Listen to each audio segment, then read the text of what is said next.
অনেকটা ব্রিটিশ নিয়মে আজও এখানে আমাদের দেশে পুলিশি ব্যবস্থা চলছে।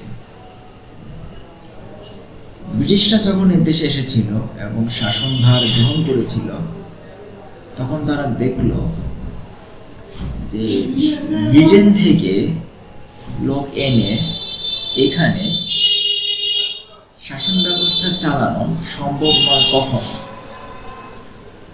তখন তারা শুরু করে দিল চিন্তন যে কি করা যায়। তো একটা বুদ্ধি আসলো তাদের মাথায়। তারা চিন্তা করলো যে এদেশের কিছু মানুষকে তারা রাখবে, তাদেরকে দিয়ে তারা এদেশের মানুষকে অত্যাচার করবে এবং বিনিময়ে তারা ক্ষমতায় টিকে থাকবে। অর্থাৎ এই দেশের মানুষকে দিয়ে এদেশের মানুষকে অত্যাচার করবে এবং এদেশের মানুষ তাদেরকে ক্ষমতায় টিকিয়ে রাখবে। যে চিন্তা উদয় হলো সেই অনুযায়ী কাজ করলো, আপনার পুলিশ রেখে দিল এবং পুলিশ সেটা বাস্তবায়ন করলো, যার কারণে তারা কিন্তু দীর্ঘ সময়কাল ধরে পরবর্তীতে শাসন কার্য চালাতে পেরেছিল এদেশের উপরে। যা হোক দর্শক, দুঃখের বিষয় হচ্ছে যে এই সিস্টেমটা কিন্তু এখনো বাংলাদেশে প্রচলিত আছে। পুলিশরা এখনো বিশ্বাস করে যে যে গোষ্ঠী বা যে দল ক্ষমতায় থাকে, যে কোনো মূল্যে তাদেরকে ক্ষমতায় টিকিয়ে রাখতে হবে, এটাই তাদের মূল দায়িত্ব। পুলিশ কিন্তু এমনটাই ভাবে এবং যার ফলশ্রুতিতে তারা এদেশের সাধারণ মানুষের উপর অত্যাচার করিতে মোটেও করে না দ্বিধা। আমরা এমনটা দেখে আসছি সর্বদা। এর উপরে আবার এই পুলিশের বাংলা অর্থ করা হয় আইন শৃঙ্খলা রক্ষাকারী বাহিনী। এখানেও কিন্তু আছে বিরাট একটা শয়তানি। আইন শৃঙ্খলা রক্ষাকারী বাহিনী যে আপনি বলছেন, এটা দ্বারা আপনি কি বোঝাচ্ছেন? অনেক কিছু কিন্তু বুঝিয়ে ফেলছেন। ঠিক আছে, এটা হওয়া উচিত অপরাধ দমন বাহিনী, তাহলে খতম হয়ে যেত সব কাহিনী। কিন্তু সেটা না করে এমন একটা নাম দিলেন জুড়িয়ে আইন শৃঙ্খলা রক্ষাকারী বাহিনী। স্পষ্ট বোঝা যাচ্ছে যে এটা এক ধরনের ফাজলামি, বাইরের মধ্যে লুকিয়ে আছে শয়তানি। তার উপরে আবার একটা কথা মনে পড়লো আমার, যে ধরেন একজন শাসক প্রায় 2000 লোককে খুন করলো এবং ঘটনাক্রমে সে শাসক ক্ষমতায় টিকে রইল।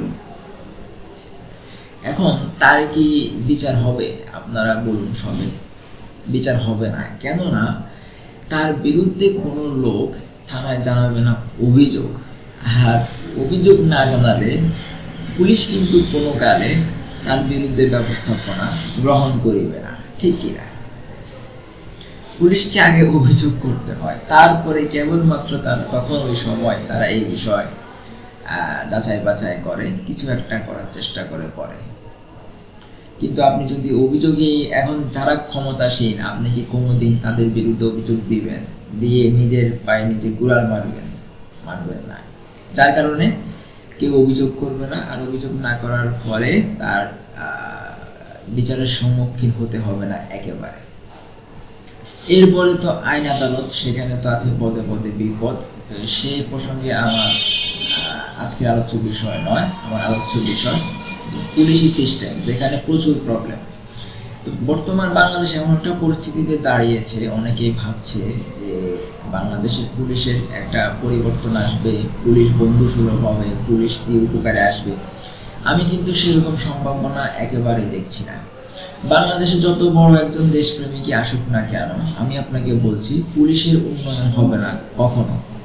কারণ পুলিশের যে সিস্টেম, এই সিস্টেমে প্রবলেম। এই সিস্টেমটাই হচ্ছে সবচেয়ে বড় সমস্যা। এটা দূর না করলে কোনোভাবে হবে না আপনার মীমাংসা। পুলিশ এখনো ভাবে যে একটা দল বা গোষ্ঠীকে ক্ষমতায় রাখতে হবে, আর এটাই হচ্ছে তাদের মূল দায়িত্ব। এটা পালন করতে তারা থাকে সর্বদা ব্যস্ত। ওদিকে সমাজে বেড়ে যায় অপরাধ, সবকিছু করে দেয় বরবাদ, ওইদিকে তারা কিন্তু খুব একটা দেয় না নজর। এবং এভাবে চলে আসছে বছরের পর বছর, এবং চলতে থাকবে। এটা কি আদৌ থামানো যাবে? যাবে না, ঠিক কিনা? তো যা হোক দর্শক, আমি মূলত বলতে চেয়েছিলাম এটাই, যে আপাতত পুলিশের উন্নয়ন হওয়ার কোনো সম্ভাবনা নাই। কেবলমাত্র সিস্টেমে আনলে পরিবর্তন, হয়তো বা তখন কিছুটা হবে উন্নয়ন, বদলাবে তাদের মন মগজে যে চিন্তা ভাবনা গেঁথে গেছে যে ক্ষমতায় যারা আছে তাদের তাদেরকে রক্ষা করতে হবে। এর জন্য প্রয়োজনে তারা দেশের মানুষের উপর অত্যাচার চালাবে, অর্থাৎ এদেশের মানুষ হয়ে এদেশের মানুষের উপর অত্যাচার চালিয়ে একটা গোষ্ঠীকে ক্ষমতায় টিকিয়ে রাখতে হবে। এই যে এই ধরনের চিন্তা ভাবনা পুলিশরা যে ভাবে, এটা যদি আপনার যদি কোনোভাবে যদি এটা থেকে না পাওয়া যায় উত্তরণ, তাহলে কিন্তু আসবে না পরিবর্তন। এটাই আমার মূল বলার লক্ষ্য ছিল। যা হোক দর্শক, আজকের মতো এখানে বিদায় নিচ্ছি। আপনাদের সবার সুস্বাস্থ্য মঙ্গল কামনা করছি। আল্লাহ হাফেজ।